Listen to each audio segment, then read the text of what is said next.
اعوذ باللہ من الشیطان الرجیم بسم اللہ الرحمن الرحیم کیف تکفرون باللہ وکنتم امواتا فاحیاکم ثم یمیتکم ثم یحییکم ثم الیہ ترجعون هو الذی خلق لکم ما فی الارض جمیعا ثم استوى الى السماء فسواہن سبع سماوات وهو بكل شیء علیم صدق اللہ العظیم۔ یہ سورۃ البقرہ کی آیت نمبر 28 اور 29 آپ حضرات کے سامنے تلاوت کی گئی ہے۔ اسلام کے بنیادی طور پر 3 عقائد ہیں: توحید یعنی خدا کو ایک ماننا، خدا کی وحدانیت کا اقرار کرنا، رسالت یعنی حضور صلی اللہ علیہ وسلم کی رسالت کو ماننا، اور جو ہدایات اور رہنمائی آپ اللہ کی طرف سے لے کر آئے ہیں اسے قبول کرنا، اور تیسرا بعث بعد الموت یعنی قیامت، مر کر دوبارہ زندہ اٹھنا۔ اس سے پہلے اللہ تعالیٰ توحید اور رسالت کو ثابت کر چکے۔ یا ایھا الناس اعبدوا ربکم سے عقیدہ توحید کو ثابت کیا، اور وَإِن كُنتُمْ فِي رَيْبٍ مِّمَّا نَزَّلْنَا عَلَىٰ عَبْدِنَا سے عقیدہ رسالت کو ثابت کیا۔ اب یہاں سے اللہ تعالیٰ بعث بعد الموت یعنی قیامت کو ثابت کرتے ہیں۔ اب جو دلیل اللہ تعالیٰ قیامت کے وقوع پر اور قیامت کے ہونے پر دے رہے ہیں، اس کے اندر اللہ تعالیٰ نے اپنے انعامات اور احسانات جو اللہ نے بندوں پر کر رکھے ہیں ان کو بھی شمار کروایا ہے، اور اس کا مقصد کیا ہے کہ ایک دلیل بھی دی جا رہی ہے، اور دلیل ایسی ہے کہ اس کے اندر خدا اپنے انعامات جو اس نے بندوں پر کر رکھے ہیں اس کو بھی بتا رہے ہیں اور بیان کر رہے ہیں، تاکہ انسان جب اس ذات کی طرف سے آنے والی دلیل دیکھے اور سنے جس میں وہ نعمتیں بھی مذکور ہیں اور ذکر کی گئی ہیں جو اللہ انسانوں پر کرتا ہے، تو اس سے فائدہ یہ ہوگا کہ انسان دلیل کی طرف متوجہ ہوگا اور اس کو قبول کرنے کی طرف اس کا میلان اور دھیان بڑھ جائے گا۔ اب وہ کیا نعمتیں ہیں جو اللہ اس کے اندر ذکر کرتے ہیں، میں اس کے بیان سے پہلے ان آیات کا ترجمہ آپ حضرات کے سامنے پیش کروں گا۔ اللہ تعالیٰ فرماتے ہیں کیف تکفرون باللہ، تم کیسے اللہ کی ناشکری کر سکتے ہو، تم کیسے اللہ کا انکار کر سکتے ہو، وَكُنْتُمْ أَمْوَاتًا، جبکہ ایک وقت ایسا تھا کہ تم مردہ تھے، تم نہیں تھے، تمہارا کوئی وجود نہیں تھا، فَأَحْيَاكُمْ، پھر اللہ نے تمہیں زندہ کیا، تمہیں حیات بخشی، ثُمَّ يُمِيتُكُمْ، پھر ایک وقت آئے گا وہ تمہیں موت دے گا، ثم یحییکم، پھر ایک وقت آئے گا وہ تمہیں دوبارہ زندہ کر دے گا، ثم الیہ ترجعون، پھر اسی کی طرف تم لوٹائے جاؤ گے۔ هو الذی خلق لکم ما فی الارض جمیعا، وہ اللہ ایسی ذات ہے جس نے زمین میں جو کچھ ہے سب تمہارے نفع کے لیے پیدا کیا ہے، ثم استوى الی السماء، پھر وہ آسمان کی طرف متوجہ ہوا، فسواہن سبع سماوات، اور اس کو 7 آسمان کر کے برابر کر دیا، وہو بکل شیء علیم، اور وہ ہر چیز کا علم رکھتا ہے، ہر چیز کو جانتا ہے۔ یہ ان آیات کا ترجمہ ہوا۔ اب میں عرض کر رہا تھا کہ ان آیات میں اللہ تعالیٰ نے قیامت کو ثابت کیا ہے، لیکن جو دلیل پیش کی ہے اس دلیل کے اندر انسان پر کیے گئے انعامات اور احسانات کا بھی ذکر کیا ہے۔ تو سب سے بڑی نعمت جو اللہ انسانوں پر کرتا ہے اور اللہ نے انسانوں پر کی ہے وہ حیات اور وہ زندگی ہے جو اللہ تعالیٰ نے انسان کو دے رکھی ہے، کیونکہ باقی جتنی نعمتیں ہیں، زمین کی نعمتوں سے فائدہ اٹھانا یا آسمان کی نعمتوں سے فائدہ اٹھانا، یہ سب کچھ اس وقت ہوگا جب انسان کو حیات اور زندگی ملی ہوئی ہو۔ اگر زندگی نہیں ہے، تمام چیزیں سامنے رکھ دی جائے، اس کا کوئی فائدہ نہیں ہے۔ تو سب سے بڑی نعمت یہ حیات اور زندگی ہے، اسی کو اللہ پہلے ذکر کرتے ہیں، اور حیات اور زندگی کی نعمت کو ذکر کرنے کے بعد اللہ تعالیٰ نے اس انسان کے لیے جو کچھ زمین اور آسمان میں نفع اٹھانے کے لیے رکھا ہے اس کو ذکر کرتے ہیں۔ تو تو اللہ تعالیٰ بتاتے ہیں کہ ہم نے صرف انسان کو پیدا ہی نہیں کیا، اس کو حیات ہی نہیں دے دی ہے، بلکہ اس دنیا میں آنے کے بعد جو جو اس کی ضروریات ہیں، چاہے وہ کھانے سے متعلق ہو، چاہے وہ اوڑھنے بچھونے لباس سے متعلق ہو، سب کچھ اللہ نے دے رکھی ہے اور اس کا بندوبست کر رکھا ہے۔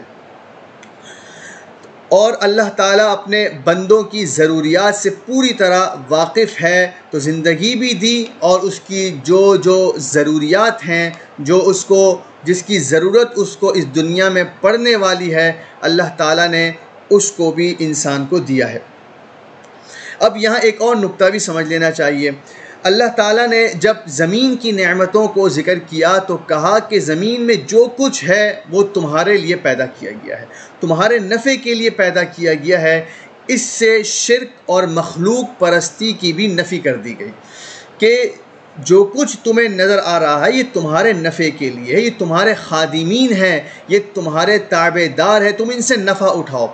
ایسا نہ ہو کہ تم ان کے خادم بن جاؤ، کہ تم ان کے تابع دار بن جاؤ اور تم ان کے آگے سر جھکا دو۔ یہ سب کچھ تمہارے لیے ہے، تمہیں اس سے نفع اٹھانا ہے۔ ایسا نہ ہو کہ تم ان کو اپنا معبود بنا دو اور ان کے خادم بن جاؤ۔ تو یہ ایک نقطہ بھی اس آیت سے سمجھ میں آتا ہے۔ اب سوال یہ پیدا ہوتا ہے کہ جب سب کچھ انسان کے لیے ہے تو انسان کس کے لیے ہے؟ تو اس کا جواب ایک حدیث دیتی ہے۔ حضور علیہ السلام فرماتے ہیں ان الدنیا خلقت لکم وانتم خلقتم للآخرہ، کہ دنیا تمہارے لیے پیدا کی گئی ہے اور تمہیں آخرت کے لیے پیدا کیا گیا ہے، تمہیں آخرت کو بنانے کے لیے پیدا کیا گیا ہے۔ تو بہرحال اس آیت کے اندر یہ باتیں بتائی گئی ہیں۔ ابن عطا کہتے ہیں کہ اس آیت کے اندر بتایا گیا ہے کہ زمین میں جو کچھ ہے وہ انسان کے لیے پیدا کیا گیا ہے، تو جو انسان کے لیے پیدا کیا گیا ہے وہ تو اس کو مل کر ہی رہے گا، لہذا انسان ان چیزوں میں لگ کر اس چیز سے غافل نہ ہو جائے جس کے لیے یہ پیدا کیا گیا، یعنی آخرت۔ تو دنیا تو انسان کے لیے پیدا کی گئی، وہ تو اس کو مل ہی جائے گی، لہذا اس کو محنت کرنی چاہیے آخرت کے لیے، جس کو بنانے کے لیے یہ اس دنیا میں آیا ہے۔ اب یہاں پر ایک سوال پیدا ہو سکتا ہے کہ پہلی آیت کے اندر اللہ تعالیٰ نے زندگی کا بھی ذکر کیا اور موت کا بھی ذکر کیا ہے، اور ابھی آپ نے بتایا کہ یہاں جس طرح قیامت کو ثابت کیا جا رہا ہے اسی طرح یہاں اللہ اپنے انعامات کو بھی ذکر کر رہا ہے۔ تو سوال پیدا ہوگا کہ اللہ تو یہاں موت کو بھی ذکر کر رہا ہے، موت ایک انسان کے لیے انعام کیسے ہو سکتی ہے؟ تو اس کا جواب ایک حدیث دیتی ہے جس کو حاکم اپنی مستدرک میں نقل کرتے ہیں۔ حضور فرماتے ہیں تحفۃ المؤمن الموت، ایمان والے کے لیے موت ایک تحفہ ہے، ایک تحفے کی طرح ہے۔ کیوں؟ کیونکہ مرنے کے بعد وہ اپنے خالق سے جا ملے گا، اس وجہ سے موت بھی ایک ایمان والے کے لیے تحفے سے کم نہیں ہے۔ تو بہرحال یہ اس آیت کا ماقبل سے ربط تھا، اور یہاں کیا بیان کیا جا رہا ہے اس کو یہاں بیان کیا گیا۔ اب یہاں اصل مقصود کی طرف آ جاتے ہیں جو ان آیات میں بیان کیا گیا ہے۔ اس آیت میں جیسے میں نے کہا کہ بنیادی طور پر عقیدہ آخرت یعنی بعث بعد الموت کا بیان ہے۔ تو اللہ تعالیٰ نے دو موت اور دو حیات کا ذکر کیا ہے۔ پہلی موت ایک وقت ایسا تھا کہ تم نہیں تھے، یہ انسان کی پہلی موت ہوئی۔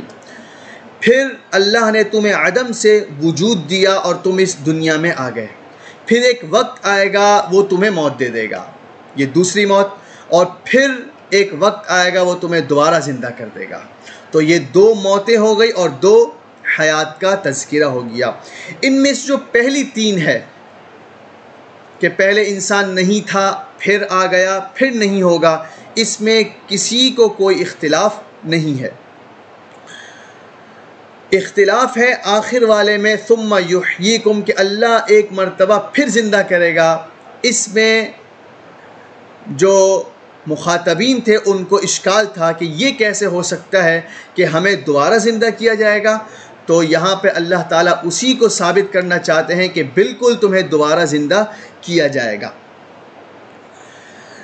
اب یہ جو مرنے کے بعد دوبارہ زندہ ہونا تھا، اس کو مشرکین اور مخالفین بعید از عقل، خلاف عقل شمار کرتے تھے۔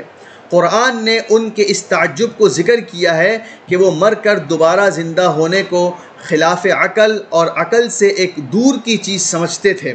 سورہ یاسین میں اللہ تعالیٰ فرماتے ہیں کہ ایک آخرت کا انکار کرنے والا کہنے لگا من یحیی العظام وہی رمیم، کہ ان ہڈیوں کو کون زندہ کرے گا ان کے بوسیدہ ہو جانے کے بعد۔ اور سورہ قاف میں بھی ان کے اس تعجب کو ذکر کیا اذا متنا وکننا ترابا ذالک رجع بعید، کہ جب ہم مر کے مٹی ہو جائیں گے تو پھر واپس ہم کیسے اٹھیں گے، یہ لوٹنا تو بہت دور کی بات لگتی ہے۔ تو قرآن نے ان کے اس تعجب کو ذکر کیا ہے جس کو وہ بعید از عقل سمجھتے تھے کہ مر کر دوبارہ زندہ ہونا ممکن نہیں ہے۔ اب آپ یہاں پر یہ بات سمجھیں کہ اس چیز کو تو ہم دیکھتے ہیں کہ انسان نہیں تھا، پھر اس دنیا میں آتا ہے، پھر وہ یہاں زندگی گزارتا ہے، پھر اپنا وقت پورا کرنے کے بعد وہ یہاں سے چلا جاتا ہے۔ لیکن مرنے کے بعد دوبارہ زندہ ہونا یہ ایک ایسی چیز ہے جس کو انسان اپنے حواس اور سینسز سے نہیں دیکھ سکتا، اس کو محسوس نہیں کر سکتا کہ انسان مرنے کے بعد دوبارہ زندہ ہوا ہے، یعنی یہ ہمارے حواس سے بالکل دور ہے۔ اب ایک مومن جو اللہ پر اور اس کی قدرت پر ایمان رکھتا ہے، اس کے لیے تو یہ بات کافی ہے کہ اللہ تعالیٰ اس کو قرآن میں خبر دے رہا ہے کہ ایسا ہوگا کہ تم مرنے کے بعد دوبارہ زندہ کیے جاؤ گے۔ لیکن سوال ان لوگوں کا ہے جو اس کے متعلق شک میں تھے، جو آخرت کے منکر تھے، جو اس کو عقل کے خلاف سمجھتے تھے۔ قرآن نے ان کے سامنے اپنے مدعا کو دلائل عقلیہ سے ثابت کیا اور دلیل دی ہے کہ یہ بالکل ہوگا اور یہ عقل سے دور کی بات نہیں ہے۔ اور قرآن استدلال پیش کرتا ہے کہ وہ محسوس سے غیر محسوس کو ثابت کرتا ہے، جس کو ہم کہتے ہیں reasoning from the observable to the unobservable, کہ ایک ایسی چیز جس کو ہم دیکھ رہے ہیں اس سے دلیل حاصل کرنا اس چیز پر جس کو ہم دیکھ نہیں سکتے، جس کو ہم محسوس نہیں کر سکتے۔ اب یہاں پر آپ چند باتیں سمجھ لیں۔ سب سے پہلی بات یہ ہے کہ یہ جو بات کی جا رہی ہے یہ ان لوگوں سے کی جا رہی ہے جو خدا کے منکر نہیں تھے، خدا کے وجود کو مانتے تھے۔ بہرحال یہاں ایک سوال ہو سکتا ہے، اگر یہ بات ان سے ہو رہی ہے جو خدا کے وجود کو مانتے تھے تو پھر یہاں اللہ تعالیٰ یہ کیوں کہہ رہے ہیں فَكَيْفَ تَكْفُرُونَ، کہ تم کیسے انکار کر سکتے ہو؟ تو اس کو سمجھ لینا چاہیے کہ وہ اللہ کو تو مانتے تھے، اس کا ثبوت خود قرآن پیش کرتا ہے۔ سورۃ اللقمان میں اللہ تعالیٰ فرماتے ہیں وَلَئِن سَأَلْتَهُمْ مَنْ خَلَقَ السَّمَاوَاتِ وَالْأَرْضَ لَيَقُولُنَّ اللَّهُ، اگر آپ ان سے پوچھیں گے کہ یہ زمین اور آسمان کس نے پیدا کیے تو یہ کہیں گے یہ اللہ نے پیدا کیا ہے۔ اسی طرح سورۃ الزخرف میں ہے وَلَئِن سَأَلْتَهُمْ مَنْ خَلَقَهُمْ لَيَقُولُنَّ اللَّهُ، اگر آپ ان سے پوچھیں گے کہ تمہیں کس نے پیدا کیا ہے تو یہ ضرور کہیں گے کہ ہمیں اللہ نے پیدا کیا ہے۔ اس سے معلوم ہوتا ہے کہ مشرکین خدا کے منکر نہیں تھے، خدا کے وجود کو بھی مانتے تھے، اس کے خالق ہونے کو بھی مانتے تھے۔ یہاں جو ان کو منکر اور انکار کرنے والا کہا جا رہا ہے اس کی وجہ یہ ہے کہ وہ عقیدہ آخرت کے منکر تھے، وہ عقیدہ آخرت کے منکر تھے جو سراسر خدا کی قدرت پر دلالت کرتا ہے کہ خدا قادر ہے کہ اس کائنات کو ختم کرنے کے بعد دوبارہ بنا دے، دوبارہ لوگوں کو زندہ کر دے اور ان سے حساب کتاب لے۔ تو جو عقیدہ آخرت کا انکار کرتا ہے گویا وہ خدا کی قدرت کا انکار کرتا ہے، اور جو خدا کی قدرت کا انکار کرتا ہے گویا وہ خدا کا انکار کرتا ہے۔ اس لیے یہاں پر ان الفاظ سے تعبیر کیا گیا کہ تم کیسے انکار کرتے ہو اللہ کا، ورنہ حقیقت میں وہ اللہ کو تو مانتے تھے لیکن آخرت کا انکار کرتے تھے، تو آخرت کے انکار کو ایسا سمجھا جیسے خدا کا انکار ہے۔ تو اب میں نے پہلی بات ذکر کی کہ یہ جو ہماری بات ہو رہی ہے یہ ان لوگوں سے ہو رہی ہے جو خدا کے وجود کے قائل ہیں، کیونکہ جو خدا کے وجود کو ہی نہیں مانتا ان سے بحث قیامت کو ثابت کرنے پر نہیں ہوگی، ان سے بحث تو خدا کے وجود پر ہوگی۔ دوسری بات آپ یہ سمجھیں، قرآن دلیل کس طرح پیش کرتا ہے؟ قرآن اپنے مخاطبین اور اپنے مخالفین کے سامنے ایسی باتیں پیش کرتا ہے، ایسے مقدمات اور پریمیسز پیش کرتا ہے جن کو وہ تسلیم کرتے ہیں، جن کو وہ مانتے ہیں۔ جب قرآن ان کے سامنے وہ مقدمات پیش کرتا ہے جو انہیں تسلیم ہے، اس کے بعد قرآن کہتا ہے جب اس کو مانتے ہو تو پھر اس کو بھی ماننا پڑے گا۔ جب اس کو مانتے ہو تو اس کو کیوں نہیں مانتے ہو؟ تو جو بات مانتے ہیں ان کو پیش کر کے ان باتوں کو ماننے کی ترغیب دیتا ہے اور ماننے پر آمادہ کرتا ہے جن کو وہ نہیں مانتے۔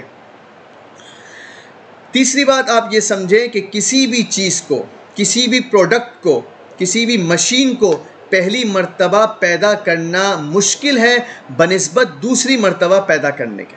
یعنی کسی چیز کو جب پہلی مرتبہ ایجاد کیا جاتا ہے تو اس کا ایجاد کرنا مشکل ہوتا ہے، لیکن جب وہ چیز وجود میں آ جائے تو اس جیسی دوسری بنانا یا اس کو توڑ کر دوبارہ اس جیسی بنا دینا یہ مشکل بات نہیں ہوتی، اور یہ بالکل مسلم بات ہے، اس میں کوئی دو رائے نہیں ہے۔ چوتھی بات آپ یہ سمجھے، قرآن عام طور پر آخرت کی بات کو، آخرت کے عقیدے کو ثابت کرنے کے لیے دو طرح کی مثالیں پیش کرتا ہے۔ ایک مثال کہ وہ خود انسان کو بطور مثال کے پیش کرتا ہے کہ تم اپنے وجود پر غور کر، تم کیسے آئے ہو، تو اس انسان کے وجود کو پیش کر کے وہ آخرت کو ثابت کرتا ہے۔ دوسرا طریقہ قرآن کا آخرت کو ثابت کرنے کا یہ ہے کہ وہ زمین و آسمان کو بطور مثال کے پیش کرتا ہے اور ان کو مثال میں پیش کر کے پھر وہ آخرت کو ثابت کرتا ہے۔ جب آپ ان باتوں کو سمجھ گئے، اب آپ قرآن کے آخرت کے اس بات کو سمجھیں۔ سورۃ الاحقاف میں اللہ تعالیٰ فرماتے ہیں، اولم یروا ان اللہ الذی خلق السماوات والارض ولم یعی بخلقہن بقادر علی ان یحیی الموتى بلی انہ علی کل شیء قدیر۔ اس آیت میں اللہ تعالیٰ کہتے ہیں کیا ان لوگوں نے نہیں دیکھا کہ اللہ وہ ذات ہے جس نے آسمانوں اور زمینوں کو پیدا کیا، وَلَمْ يَعْيَ بِخَلْقِهِنَّ، اور ان کو پیدا کرنے سے بالکل نہیں تھکا، بالکل عاجز نہیں آیا۔ بِقَادِرٍ عَلَىٰ أَن يُحْيِيَ الْمَوْتَىٰ، وہ اللہ قادر ہے کہ وہ مردوں کو زندہ کر دے۔ اب آپ سمجھیں ان چار نقاط کو جو میں نے اوپر پیش کیے ان کو سامنے رکھتے ہوئے قرآن کے استدلال کو سمجھے۔ قرآن نے اس آیت کے اندر زمینوں اور آسمانوں کی پیدائش کو پیش کیا اور مثال بتائی کہ اللہ تعالیٰ وہ ذات ہے جس نے آسمانوں اور زمینوں کو پیدا کیا، اور آسمانوں اور زمینوں کی پیدائش کو قرآن پیش کر کے آخرت کو کس طرح ثابت کرتا ہے وہ سمجھے۔ اب آسمانوں اور زمینوں کا پیدا کرنے والا اللہ ہے، اس کو قرآن کے جو مخاطبین تھے وہ مانتے تھے۔ میں نے پہلے آیت پڑھی سورۃ اللقمان کی، وَلَئِن سَأَلْتَهُم مَّنْ خَلَقَ السَّمَاوَاتِ وَالْأَرْضَ لَيَقُولُنَّ اللَّهُ، اگر آپ ان سے پوچھیں گے کہ آسمانوں اور زمینوں کو کس نے پیدا کیا ہے تو وہ فوراً کہہ اٹھیں گے کہ اللہ نے پیدا کیا ہے، جس سے سمجھ میں آ گیا کہ آسمانوں اور زمینوں کا خالق اللہ ہے۔ یہ قرآن کے مخاطبین کو بھی تسلیم تھا اور اس کو مانتے تھے۔ اب یہ اس بات کو سمجھتے تھے کہ آسمانوں اور زمینوں کا پیدا کرنے والا اللہ ہے۔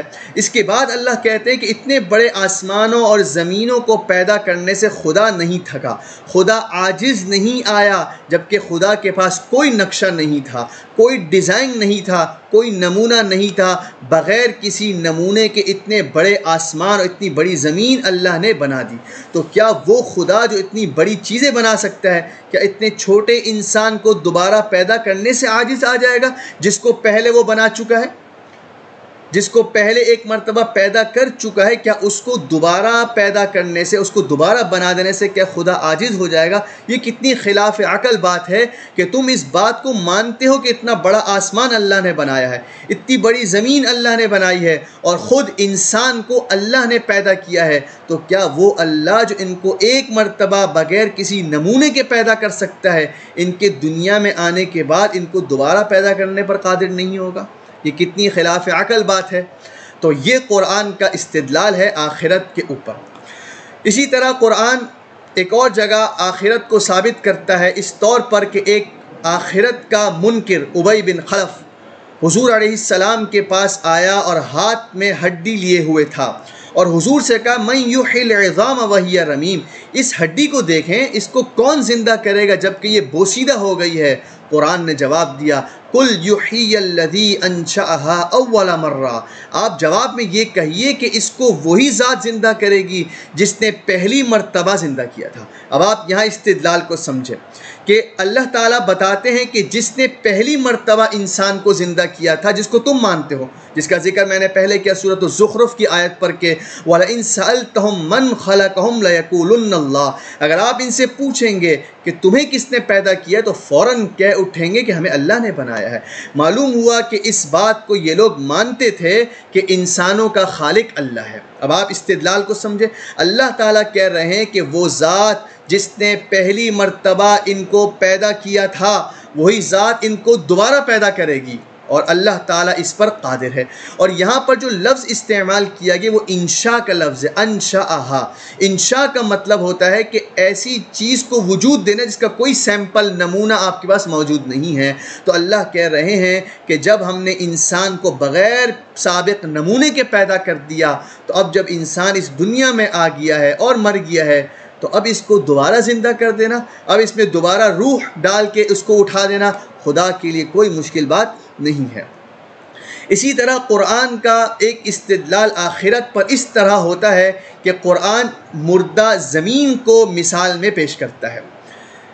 اللہ تعالیٰ حامیم سجدہ کے اندر فرماتے ہیں کہ اللہ تعالیٰ کی قدرت کی نشانیوں میں سے ہے کہ انک تری الارض خاشعۃ، کہ تم زمین کو پست اور دبی ہوئی دیکھتے ہو، فاذا انزلنا علیہا الماء اہتزت وربت ان الذی احیاها لمحیی الموتى، کہ تم زمین کو دیکھتے ہو کہ بالکل مردہ بے جان ہے، کوئی سبزہ اس پر نہیں ہے، کوئی غلہ وہ نہیں اگا رہی ہے، پھر اللہ تعالیٰ آسمان سے پانی برساتا ہے، اس پانی کے ذریعے اللہ تعالیٰ اس زمین کو زندہ کرتا ہے، وہ تر و تازہ ہو جاتی ہے، ابھرنے لگتی ہے، لہلہانے لگتی ہے، پھر وہ غلہ بھی دیتی ہے، اناج بھی دیتی ہے۔ پھر اللہ کہتے ہیں ان الذی احیاہا، جس نے اس مردہ زمین کو زندہ کر دیا ہے، لمحیی الموتى، وہی خدا مردوں کو بھی زندہ کر سکتا ہے۔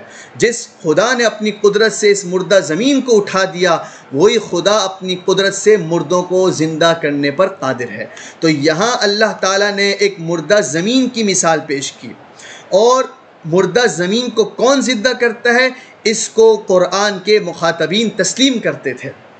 اللہ تعالیٰ فرماتے ہیں وَلَئِن سَأَلْتَهُمْ من نزل من السماء ماء فاحیا به الارض من بعد موتها ليقولن اللہ، اگر آپ ان سے پوچھیں گے کہ آسمانوں سے بارش کون برساتا ہے، پھر اس بارش کے ذریعے مردہ زمین کو کون زندہ کر دیتا ہے، تو یہ فوراً کہیں گے اللہ ایسا کرتا ہے۔ تو اللہ نے کہا جب تم اس چیز کو مانتے ہو کہ اس مردہ زمین کو اللہ زندہ کرتا ہے تو پھر اس مردہ انسان کو اللہ کیوں نہیں پیدا کر سکتا؟ تو یہ قرآن کے استدلالات ہیں جن کے ذریعے وہ عقیدہ آخرت کو ثابت کرتا ہے اور بتاتا ہے کہ عقیدہ آخرت بالکل عقل کے خلاف نہیں، بالکل عقل سے دور نہیں ہے، بالکل عقل کے موافق ہے، کیونکہ اللہ ہر چیز پر قادر ہے۔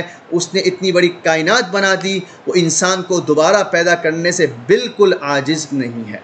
اس کے بعد اللہ تعالیٰ کہتے ہیں آخرت میں وَهُوَ بِكُلِّ شَيْءٍ عَلِيمٌ، اللہ ہر چیز کا علم رکھتا ہے، اس کو علم ہے کہ انسان کو پیدا کر کے اس کو چھوڑنا نہیں ہے، بلکہ اس کے رزق کا، اس کے رہن سہن کا اور اس کے لباس کا بھی بندوبست کرنا ہے، اور اس کو اس بات کا بھی علم ہے کہ جب انسان آیا ہے اب یہ اعمال کرے گا تو خدا کو اس کے کیے گئے اعمال کا بھی علم ہے جس کی بنیاد پر وہ آخرت میں فیصلہ کرے گا۔